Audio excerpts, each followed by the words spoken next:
Anong mga bike yung gamit ng mga pro dito sa Pilipinas? Unang tingnan natin itong bike ng 711 Pro Continental Team at ang Excellent Pro Cycling Team na parehong gumagamit ng Elves Vanyar at Elves Avari. Ang Elves Vanyar Pro Tees 2024 na karamihan na ginagamit sa kanila ay may presyong 63,000 pesos. Habang ang iba naman ay gamit ang Elves Avari na rim brake na may presyong 30,000 pesos. Shimano Group Set din ang ginagamit ng parehong team na to, pero napansin ko lagi sila nagpapalit ng mas malaking chainring. Ang iba ay gamit ang Shimano Ultegra na merong 97,000 pesos na presyo, habang ang gamit naman ng iba ay ang top of the line na Dura Ace na merong presyong 167,000 pesos. At sa wheelset naman, usually ang gamit nila ay ang Elite Carbon wheelset na usually ranging from 40 to 60,000 pesos. At kung gusto mo magbuo ng bike na to, usually nagkakahalaga ito ng 350 to 380,000 pesos.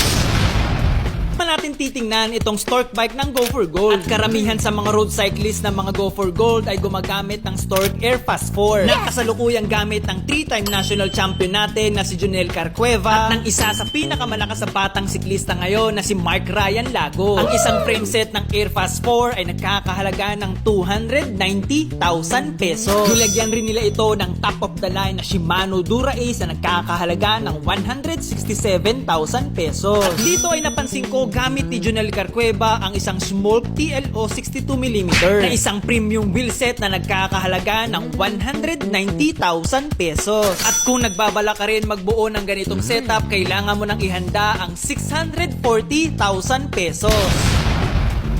Sports Pro Continental Team na gumagamit ng S-Works SL7 na nagkakahalaga ng 270,000 pesos. Habang ang iba naman ay gamit na ang pinaka-latest na S-Works SL8 na nagkakahalaga ng 310,000 pesos. At ito rin nga pala yung gamit na bike ni Ian Cajucom nang manalo siya sa kakatapos lamang na Santolan Criterium. At marami ang nagsasabi na ito daw ang isa sa pinakamatuli na bike ngayong 2024 dahil sa dami ng panalong nakuha nito. Nilagyan din nila ito ng top of the line na ever reliable na Shimano Dura Ace na nagkakahalaga ng 167,000 pesos. Habang sa wheelset naman ay gamit nila ang Roval Carbon wheelset na nagkakahalaga ng 70,000 pesos. At kung mapapansin niyo, halos pareho ito sa setup ni Remco Evenepoel na ginagamit niya sa mga karera niya sa World Tour. At ito rin yung bike na ginamit niya nang makuha niya ang double gold medal sa kakatapos lamang na Olympics 2024. At kung interesado kayo magbuo ng bike na to,